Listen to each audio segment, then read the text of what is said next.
오늘 주실 말씀은 시편 51편 10절에서 12절입니다. 한 절씩 교독하고 마지막 절은 합독하겠습니다. 하나님이여 내 속에 정한 마음을 창조하시고 내 안에 정직한 영을 새롭게 하소서. 나를 주 앞에서 쫓아내지 마시며 주의 성령을 거두지 마옵소서. 주의 구원의 즐거움을 내게 회복시켜 주시고 자원하는 심령을 주사 나를 붙드소서. 아멘. 이제 유효준 목사님께서 참회와 갱신의 계절이라는 제목으로 말씀 전해 주시겠습니다.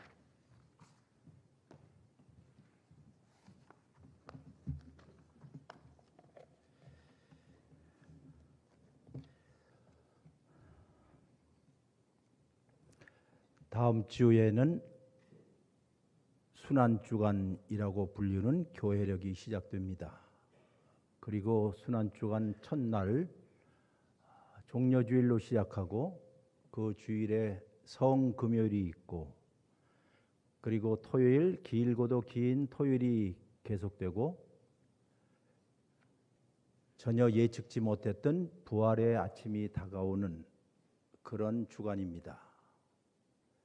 지금은 전통적으로 우리 모든 교회들이 소위 40일 동안 참회와 갱신의 계절로 보내는 시즌입니다. 예수 그리스도께서 죽으시고 예수 그리스도께서 부활하신 것은 우리 기독교의 복음의 심장이고 핵심입니다. 특별히 성금요일과 부활주일은 기독교인의 신앙에 있어서 가장 중요한 축제의 날이기도 합니다. 바로 그 날을 우리가 기대하고 기념하기 위해서 지금 40일 동안 소위 사순절이라고 부르는 이 기간 동안 참회하고 또 갱신하고 또 새로워지는 것이 무엇인가를 생각하는 절기가 바로 이 시즌입니다. 여러분, 결혼이라든가 혹은 졸업식과 같은 개인적으로 의미가 있는 중요한 날들이 있을 때마다 새삼 새롭게 준비를 하고 마음가짐을 새롭게 하듯이 이 40일 기간 동안 예수님의 순환을 기억하고 예수님의 부활을 기리기 위하여 우리의 마음을 추스리는 절기가 바로 지금의 이 시즌입니다.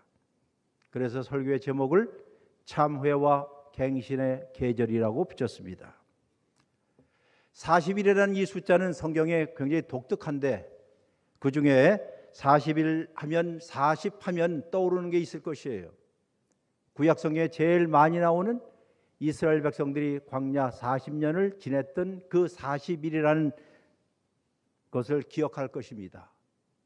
또한 신약에 들어와서 예수님께서 공생애를 시작하기 직전에 40일 동안 금식하시고 준비하신 일에 기반을 둔 것이 바로 우리가 40이라는 독특한 숫자를 기억하는 이유입니다. 구약에 있는 성도들이 광야 학교 40년 동안에 입학하여서 그들이 배웠던 단 한 가지의 과목이 있습니다. 수많은 과목이나 단 딱 한 가지, 사람은 무엇으로 사는가 하는 질문에 대한 그 과목을 40년 동안 배웠어요. 풀도 나지 않고 아무것도 오지 않는 척박한 땅에서 한 분 하나님을 살고 하나님 한 분 의지하고 사는 법을 배우도록 그들이 광야에서 훈련받았습니다. 광야로 대표되는 죽음의 영토에서 그들은 생명의 공급과 또한 유지장치가 어디로 오는지를 철저하게 배웠음에도 불구하고 그들은 그 일에 모두 실패를 하였습니다. 그래서 훗날 40년이 지난 후에 신명기의 한 말씀은 이렇게 이야기합니다. 너희가 지나간 40년을 한번 기억해봐라.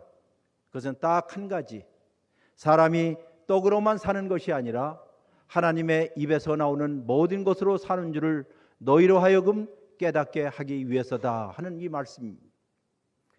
구약에 있는 옛 백성들에게 하신 이 말씀은 신약에 살고 있는 여러분과 저에게도 동일한 말씀일 것이에요. 우리가 아시는 바대로 출애굽에서 나온 모든 백성들은 다 1차적으로 다 실패를 했습니다. 1세들은 다 이 과정에서 실패했습니다.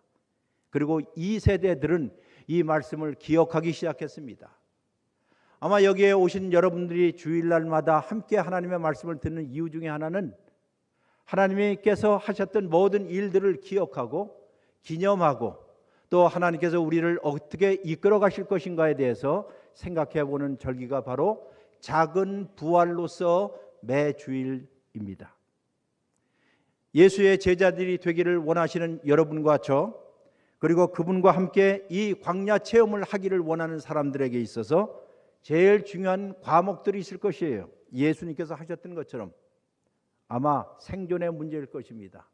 먹고 사는 문제, 이것이 가장 시급하겠지요. 아니면 권력과 힘을 잡는 일이 또 우리의 삶에 있어서 가장 중요한 이슈이기도 합니다. 그리고 세 번째는 명예와 자기 과시를 하는 일이 이 세상에서 가장 중요하다는 것을 알기 때문에 예수님께서 40일 동안 광야에서 시험받은 것은 바로 다름이 아니라 이 세 가지였습니다. 생존에 관한 문제, 권력과 힘에 관한 문제, 그리고 자기 과시와 명예에 관한 문제를 모든 사람들이 겪어야만 하는 이 문제, 이것을 우리가 해결하지 아니하면 진정으로 예수 그리스도의 제자가 될 수 없다라고 말씀하셨습니다. 이런 의미에서 이 사순절, 이 40일의 기간은 참회와 갱신의 계절일 수밖에 없습니다. 특별히 참회와 갱신이라는 말, 오늘 여러분과 제가 읽은 말씀이 어디죠? 시편 51편입니다. 유명한 참회의 시입니다.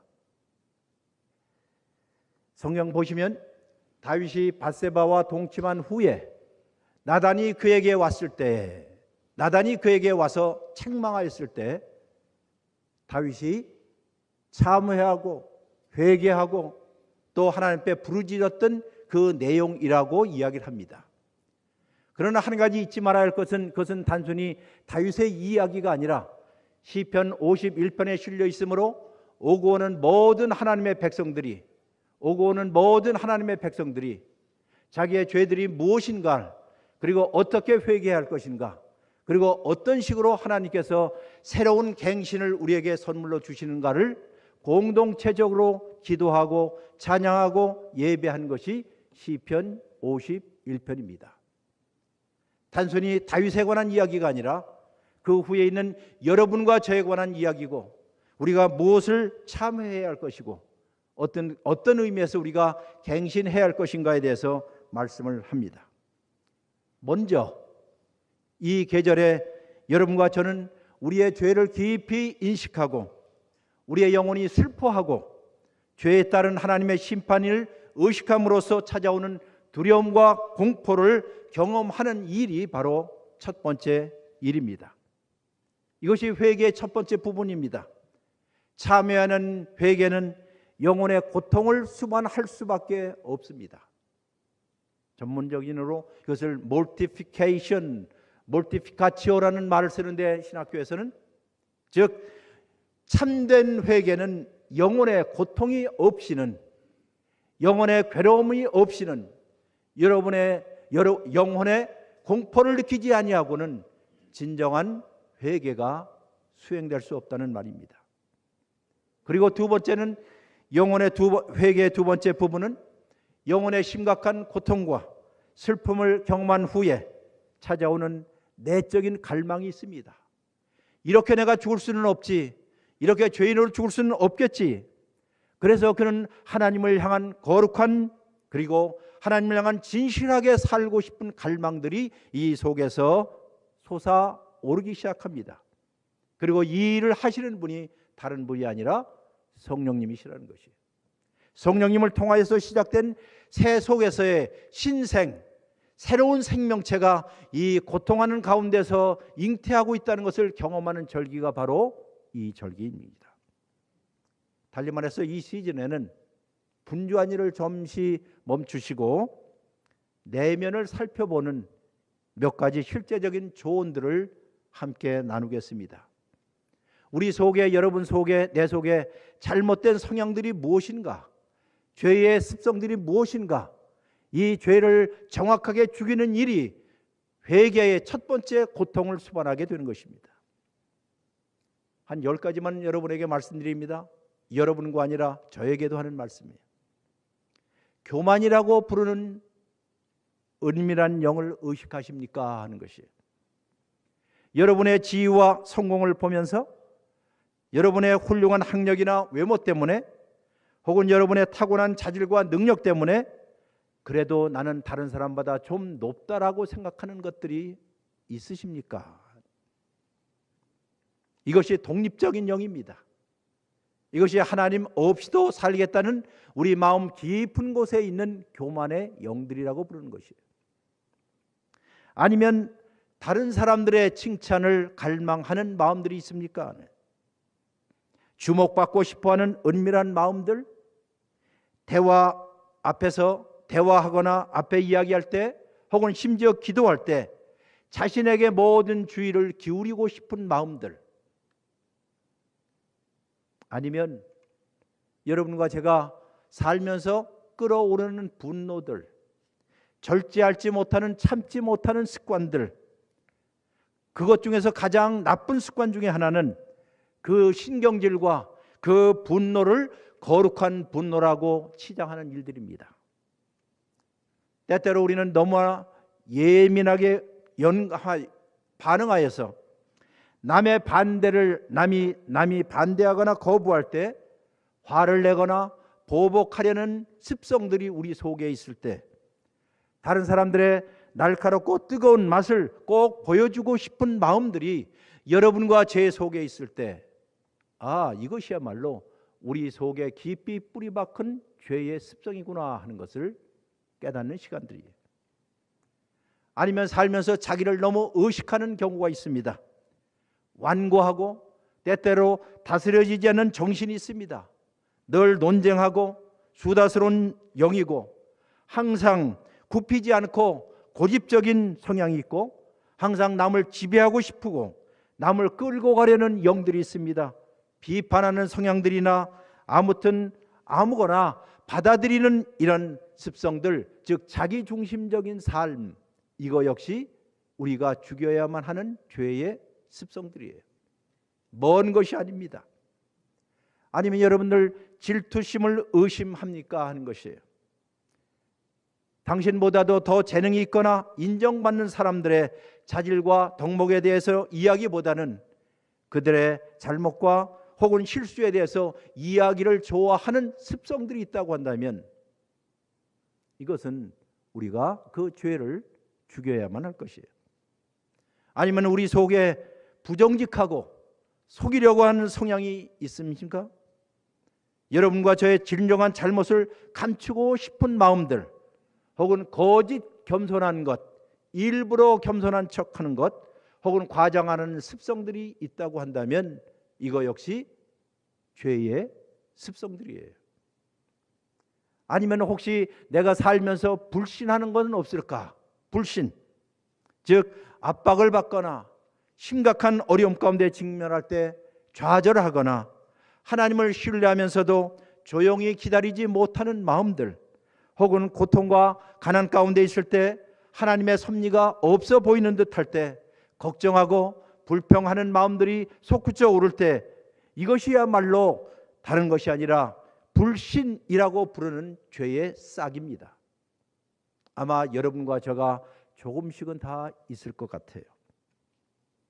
아니면 오랜 동안 신앙생활하면서 형식적이거나 의미 없는 예배, 의미 없는 신앙생활을 하는 일들, 즉 잃어버린 영혼에 대한 갈망들이 전혀 없고 무미건조하고 무의식적이고 그리고 온통 영혼이 건조하여져서 은혜를 사모하는 마음들이 전혀 없고 우리의 저 깊은 곳에 흐르는 은혜의 강물에 우리의 뿌리를 내리기를 거절하는 사람들, 이런 사람들일 수도 있을 것이에요.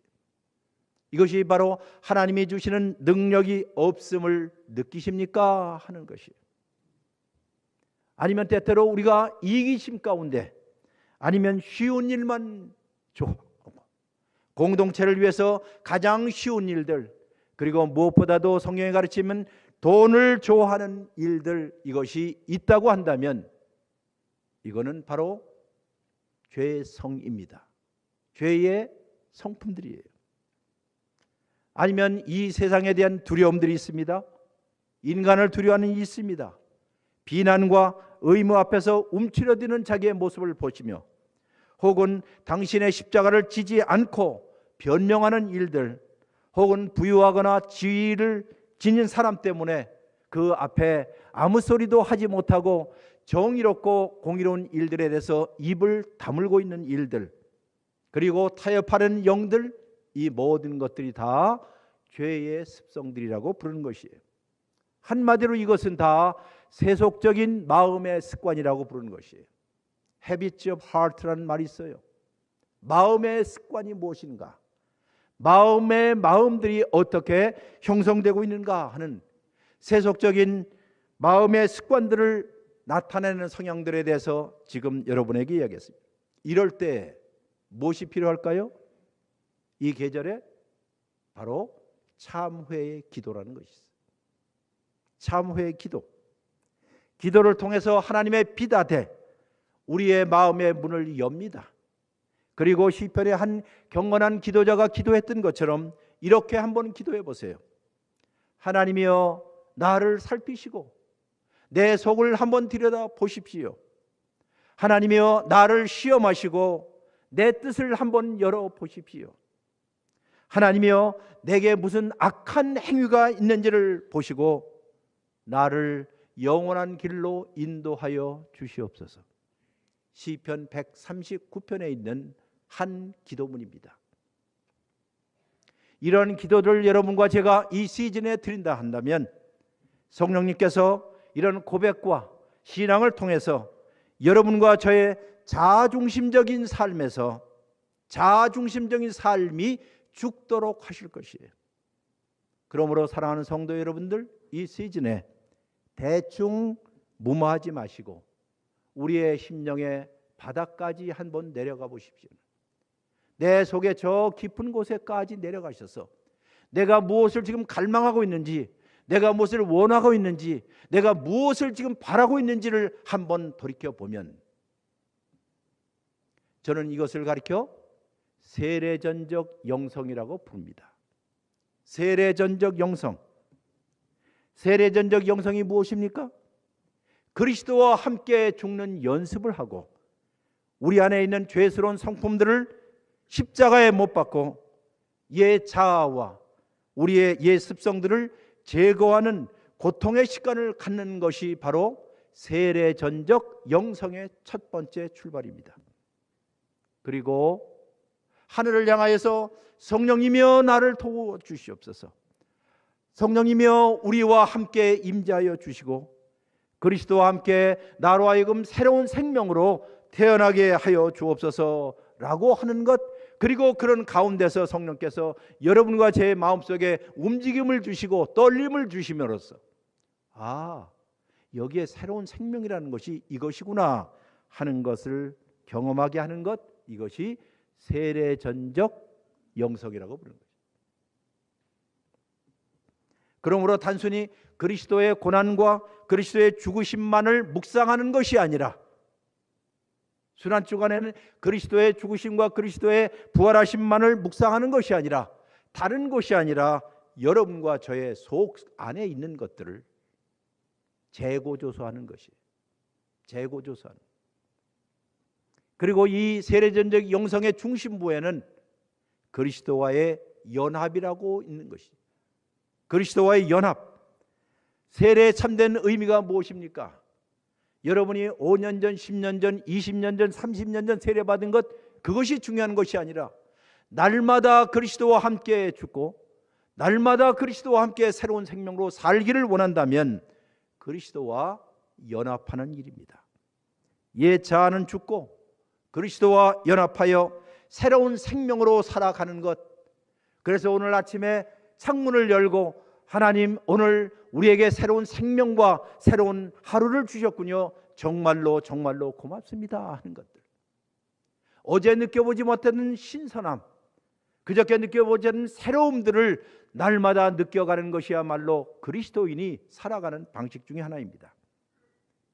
아마 그리스도와 연합하는 일들에 대한 가장 고전적이고 가장 멋진 찬송 한 장 같이 부르시면 좋을 것 같아요. 묵상하면서. 그것은 다름이 아니라 갈라디아서 2장 20절에 있는 말씀입니다. 한번 같이 조용히 불러보시겠어요? D 메이저로.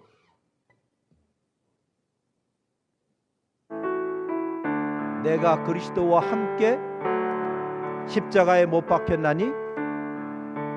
아마 다들 눈을 감으시고 이 구절을 다 읽으실 거예요. 외우실 거예요.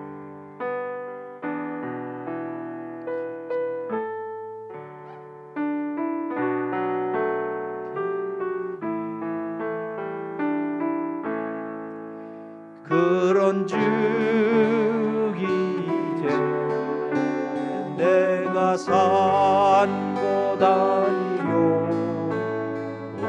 오직 내 안에 예수께서 사신 것이. 다시 한번 부릅니다. 내가 그리스도와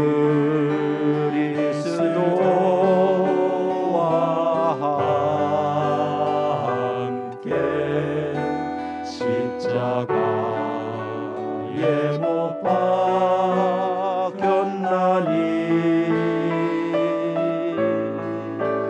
그런즉 이제 내가 산 것 아니요 오직 내 안에 예수께서 사신 것이라.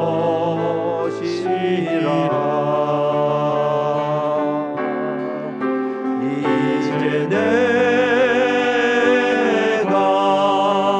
육체 가운데 사는 것은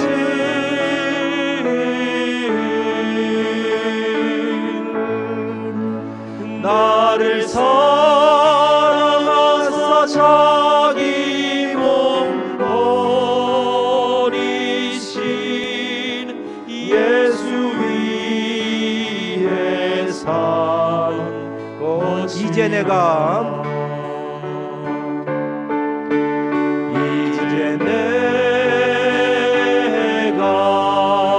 육체 가운데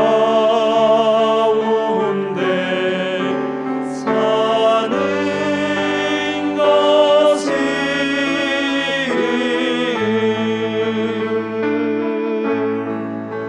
나를 사랑하사 자기 몸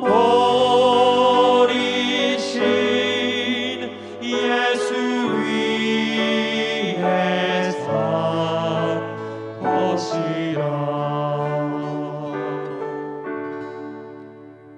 여러분들, 여러분과 저의 마음의 인테리어를 어떻게 하시는가 생각해 보시오.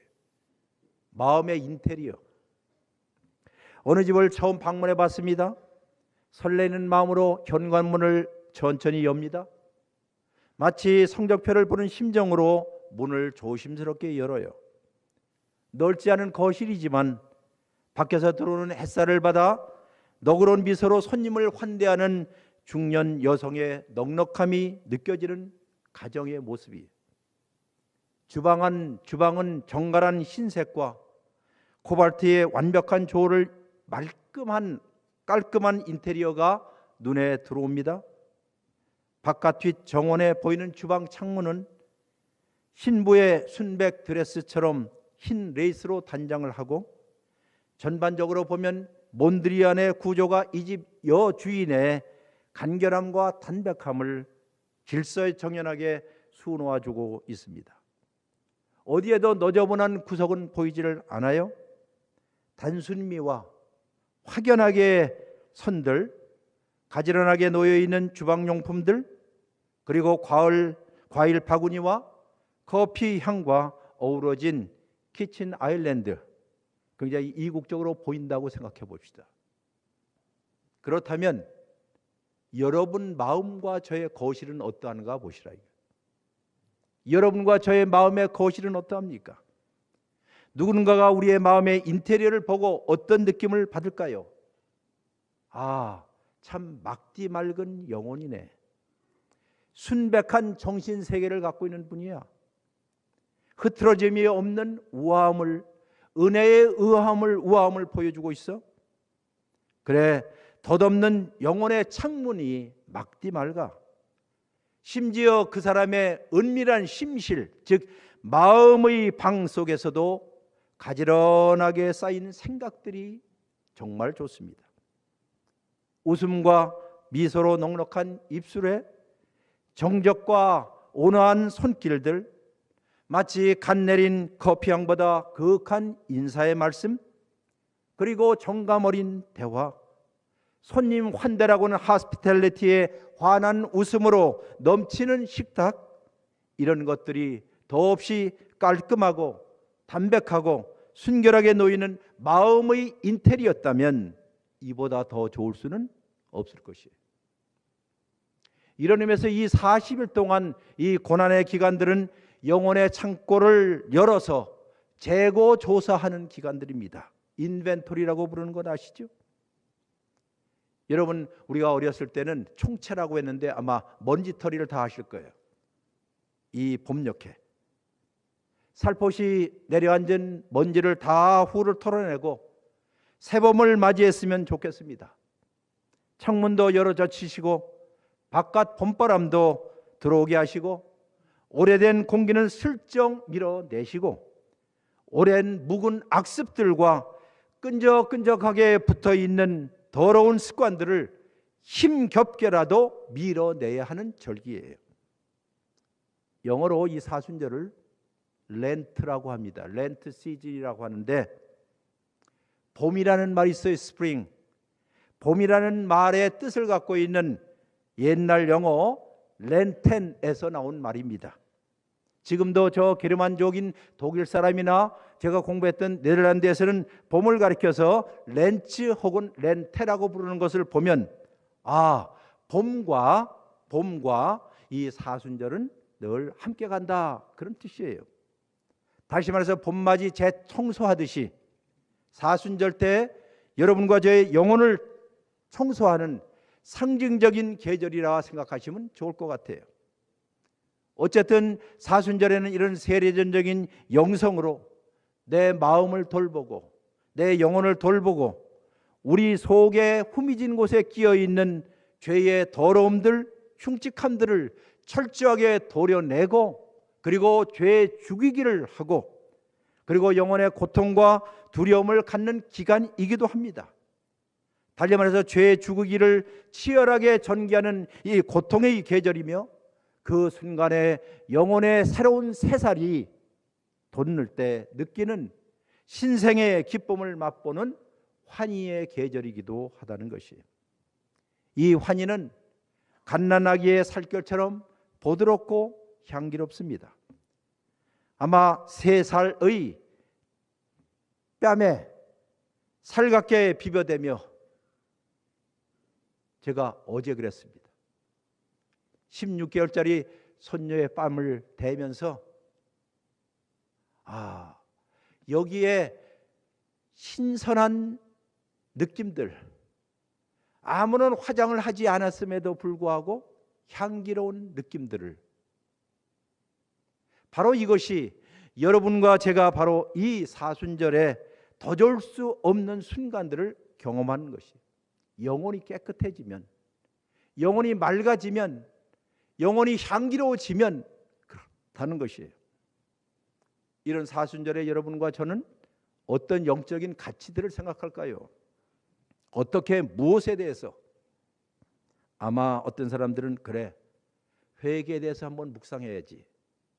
제가 보니까 다음 주에서부터 이 순환 주간에 우리들 여기서 집회를 하는 걸 내가 봤습니다. 회개가 무엇인지, 내가 하루라도 금식하며 저 고난받는 사람을 위해서 내가 헌금을 해야겠지.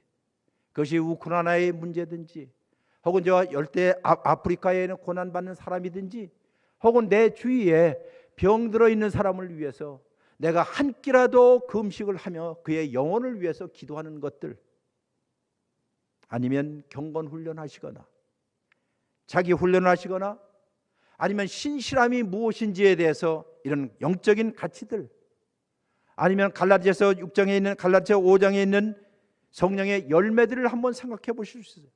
사랑이 무엇인지, 기쁨이라는 게 무엇일까? 진정한 평화가 무엇이고 평화를 만드는 일뿐만 아니라 평화를 지키는 것이 얼마나 고된 일인지도 알게 될 것입니다. 신앙이라는 것은 오랜 참음과 인내가 필요하다는 것도 아실 것이고, 누군가에게 컴패션, 누군가에게 궁유를 베푸는 일의 자비에 대해서, 그리고 착함에 대해서, 이 세상에 정말 착한 것이 무엇인가, 하나님이 천지를 창조하셨을 때 내가 볼 때 참 좋았더라 하는 그 좋음이 나의 삶 가운데 있을까 하는, 성실과 온유와 절제와 같은 이 덕에 대해서 묵상하는 절기입니다. 그러나 잊지 마십시오, 사랑하는 성도 여러분들, 이 모든 것은 각 개인의 덕이 아니라 공동체의 덕이라는 사실들이에요. 개인의 문제가 아니라 공동체의 덕이라는 것이에요. 심지어 여러분들이 고린도전서 13장을 보면서 사랑장이라고 하는데, 내가 사랑이 있느냐, 사랑, 그건 개인에 관한 문제가 아니라 공동체에 관한 문제예요. 공동체적인 덕목이고 공동체적인 가치들입니다. 여기에 계신 분들이 지금까지 함께 걸어오셨다면, 이런 세례적인 영성을 함께 나누면서 하나님 앞에 서로 격려하고 보듬고 함께 견디고 함께 서로 사랑해야 합니다. 쉽게 말씀드려서 인사를 잘해야 돼. 인사라는 말은 인내하시고 사랑합시다, 그 약자예요. 옆에 사람에게 한번 해보세요. 인내하시고 사랑합시다. 네.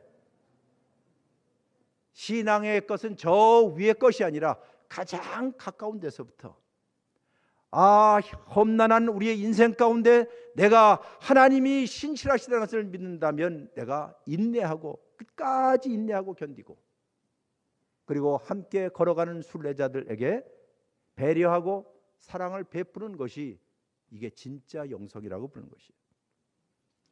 여러분들, 제가 지금 이제 마지막으로 이야기하는 이 이야기는 진정한 공동체가 무엇인지를 잘 보여주는 하나의 예입니다. 미국 중서부에 미조리라는 주가 있어요. 세인루이스가 있는 미조리 주가 있어요. 이 주의 어느 시골 마을에서 일어났던 일입니다. 어느 시골 마을의 자그마한 미용실에서 있었던 일이에요. 이 자그마한 동네의 미용실에 그날따라 많은 손님들이 몰려들기 시작했습니다. 그런데 오시는 모든 손님들마다 다 하나같이 삭발을 요구했습니다. 삭발을, 남자든지 여자든지 다 삭발을 해달라는 것이에요. 그래서 이 미용사는 그 사연이 궁금했습니다. 이게 뭔 일일까? 봤더니 그 마을에 50명이 출석하는 작은 교회 성도들이었어요. 한 사람 두 사람 와서 다 머리를, 처음에 이 미용사는 광신도들인 줄 알았어요. 이상한 집단인 줄 알았어요. 그런데 그들의 사연을 듣고는 어쩔 수 없었습니다. 그 사연인즉 이러했습니다. 여기 크지 않은 자그마한 공동체의 교인들로부터 정말 사랑을 받고 있었던 중학생 여자아이가 있었어요. 그런데 이 중학생 여자아이가 암에 걸렸어요. 그래서 암 수술을 하고 항암 치료까지 마쳤지만은 교회를 나오지 않게 되었습니다. 그래서 목사님이 찾아갔습니다. 목사님과 몇몇 성도가 찾아갔어요. 그랬더니 완전히 항암 때문에 밀어버린 머리 때문에 창피해서 외출을 못한다는 그 소녀였습니다. 그래서 이 목사님과 그 교인은 돌아와서 성도들과 의논한 결과 교인들 모두가 머리를 깎기로 했습니다. 머리를 깎기로. 이 사연을 들었던 이 감동한 미용사는 방송국, 로컬 방송국에 연락을 했습니다. 이 여학생에게 특별한 추억을 만들어 주자고. 주일날이 되었습니다. 엄마는 이 어린 딸을 간곡히 설득하여서 모자를 씌워서 교회에 데리고 나왔습니다. 그리고 방송국에서는 취재진이 미리 대기하고 있었어요. 교회 문을 여는 순간 50명의 까까머리를 본 이 소녀의 눈은 휘둥그러졌어요. 내 모자를 벗어야 하나? 어찌해야 하나? 눈물 글썽이고 망설이던 소녀는 결국 모자를 벗었습니다. 중계하던 리포터가 눈물을 글썽이며 이렇게 이야기를 했어요. 나는 크리스찬이 아닙니다. I'm not Christian. 나는 그리스도인이 아닙니다. 그러나 언젠가 내가 교회를 다녀야만 한다면 이런 교회를 다니고 싶어요. 이런 교회를 다니고 싶어요. 방송을 보던 많은 사람들도 눈물을 닦았습니다.